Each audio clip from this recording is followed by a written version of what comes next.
또 희년을 통해서 출자를 하고 거기에 힘을 모으는 사람이 서로 어떻게 하면 관계를 통해서 상호간에 책임을 질 수 있을까라는 고민을 하는 은행으로 가려고 합니다. 마지막으로 일반 은행은 약하고 소외된 자를 이제 외면하는 은행이잖아요. 여러분 아시겠지만 우리가 다 은행에 가보면 신용 등급 쫙 나옵니다. 저는 몇 등급, 너는 몇 등급, 나는 몇 등급, 뭐 이렇게요. 리스크가 높으면 돈이 없으면 리스크가 높잖아요. 리스크가 높을수록 대출을 받기 어렵습니다. 은행의 본래 목적과 맞을까요? 그렇게 생각하지 않습니다. 신한은행은 돈이 없는 사람일수록 돈이 더 필요하다는 그 상식에 기반해서 약하고 소외된 자를 위해서 그들을 위해서 돈을 융통하고 그들의 비탄감을 위해서 노력하는 그런 식의 운영을 하는 은행이 되고자 노력을 할 것 같아요. 그래서 조금 더 이제 배를 벗겨서 그럼 어떤 모델을 할 수 있을까라고 했을 때 신한은행을 중앙에 두고 왼쪽에는 신한은행의 저축, 출자를 하는 이제 그런 그룹이죠. 오른쪽에는 신한은행으로부터 대출을 받는 그룹일 겁니다. 일반 은행에서는 왼쪽의 부류를 고객이라고 하고요. 오른쪽의 부류도 사실 고객이라고 합니다. 처우는 되게 다르지만요. 하지만 신한은행에서는 조금 다르게 개념을 가져가려고 해요. 왼쪽에서 신한은행에 돈을 맡겨서 뭔가 좋은 일에 쓰일 수 있게 마음과 함께 돈을 맡기는 사람들을 신한을 선물하는 조합원이라고 생각할 예정이에요. 그리고 오른쪽에서 신한은행을 통해서 뭔가 자유와 해방, 신한을 적용받는 사람들이 신한을 선물받는 조합원이라고 그렇게 이제 포지셔닝을 할 예정입니다. 이들 간의 관계를 통해서 대안적인 금융 시스템이 나오고 신한이 선포되는 그런 구조의 중심에 신한은행이 역할을 할 수 있지 않을까 그런 고민을 하면서 이런 모델들을 만들어가고 있고요. 모델은 간단합니다.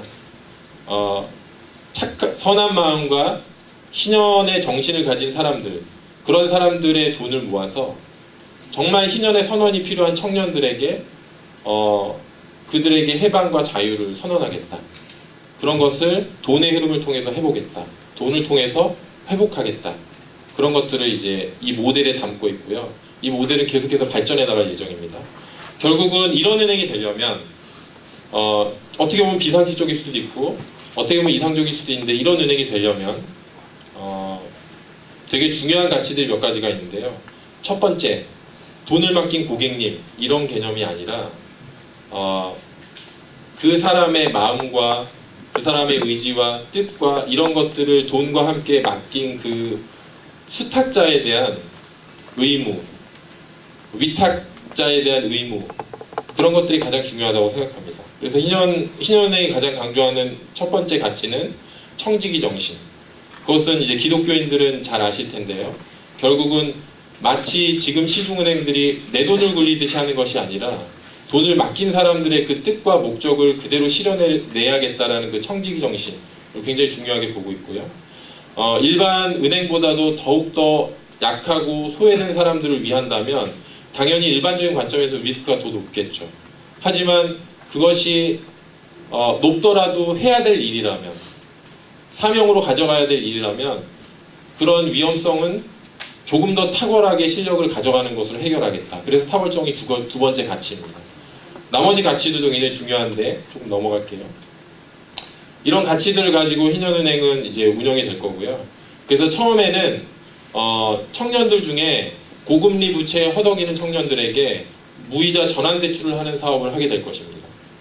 그와 함께 주거 문제로 고통받고 고민하는 청년들, 그 청년들의 공동 주거에 대해서 무이자 지원 대출을 할 예정입니다. 이 두 가지 사업이 처음에 시작하는 아주 중요한 기틀이 되는 사업이 되고요. 신한은행의 로드맵은 이 두 가지 사업을 시작으로 이제 보시는 첫 번째 단계가 두 가지고요. 아까 처음에 보셨죠? 이 시대 청년들이 고통받는 것들은 부채와 주거와 일자리인데요. 부채와 주거 문제에 있어서는 지금 시작 시점부터 바로 이제 뛰어들고 거기에 신현을 선포할 예정이고요. 2단계가 넘어가면 거기에 일자리 문제에서 어떻게 하면 일자리를 연결해주고 일자리를 할 수 있는 그런 교육을 제공하고 어떻게 하면 이 사회에서 양질의 일자리를 받을 수 있는 그런 삶을 살아나갈 수 있을지 그런 것들을 함께 고민하는 은행이 될 겁니다. 그게 2단계의 모습이고요. 3단계에서는 이것들이 잘 된다는 가정하에 굉장히 큰 그림을 그리고 있습니다.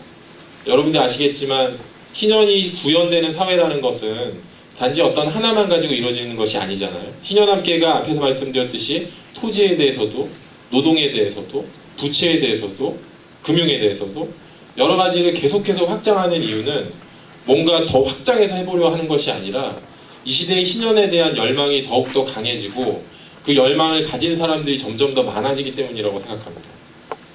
그래서 마지막 언제가 될지 모르지만 저희는 가시적인 기간 내에 있다고 믿고 추구하면서 나아갈 그 마지막의 모습은 사회적 금융 플랫폼의 기초에서 희년의 생태계를 좀 구성해보는 거, 조성해보는 거, 그것을 좀 꿈꾸고 있습니다.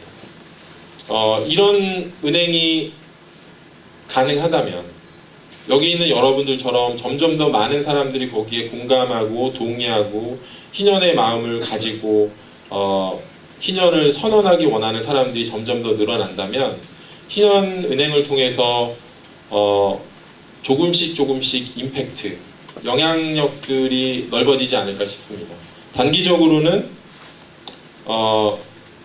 아까 처음에 시작하는 그 두 개의 사업으로 인해서 청년이 빚 생계 문제로 미래를 저당 잡히는 악순환 고리를 차단할 수 있지 않을까.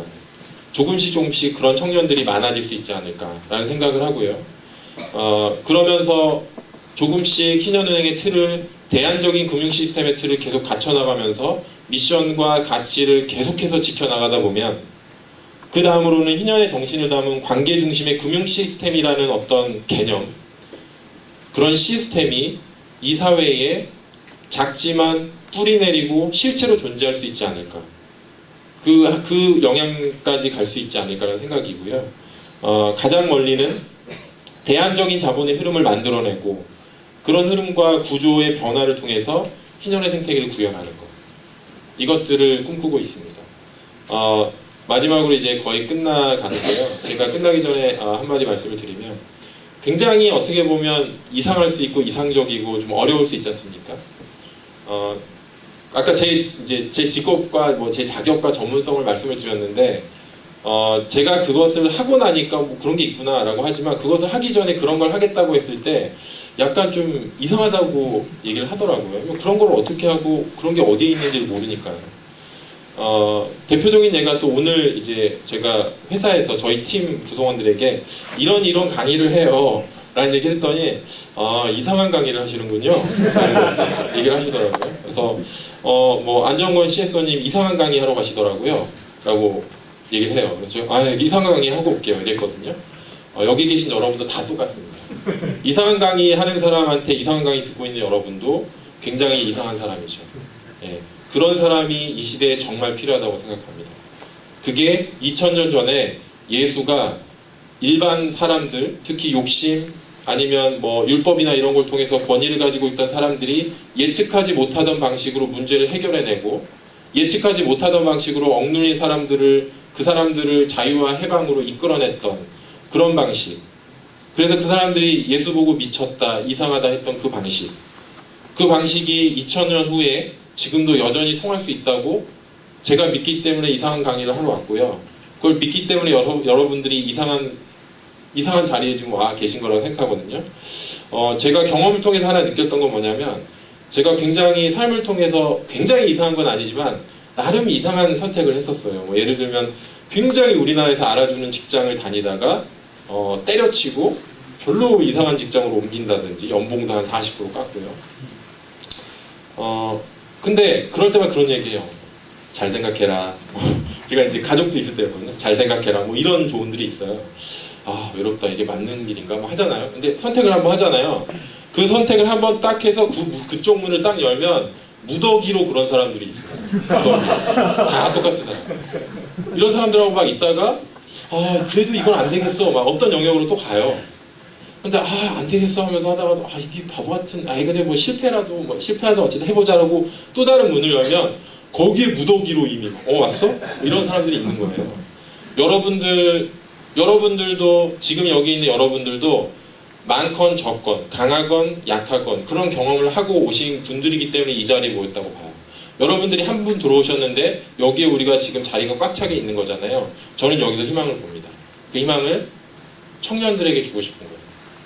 희년은행의 모토는 여러분들이 지금 앞에 보시는 제목처럼 팜플렛 받은 제목처럼 청년에게 희년을입니다. 이 시대에 억눌린 청년에게 어떤 방식으로든 그게 사회에서 통용되지 않든 그게 여러 사람들이 불가능하다고 얘기하든 아니면 이상하다고 얘기하든 간에 숨어있는 열정과 희년에 대한 뜨거운 마음과 믿음과 신뢰를 갖고 있는 사람, 그 사람들을 찾아내고 모아서 청년에게 희년을 선포하는 것, 이게 희년은행의 시작 시점에서 다부지게 각오하고 있는 마음입니다. 이것들을 알아주시고 오늘 이 자리에 오셔서 저도 그렇고 여러분도 서로 간에 힘을 얻으셨을 거라고 보고요. 이 꽉 찬 자리에 더 많은 사람들이 참여해서 희년은행이 씨앗에서부터 열매를 맺을 때까지 같이 한번 나가봤으면 좋겠습니다. 저는 이상으로 마치도록 하겠습니다.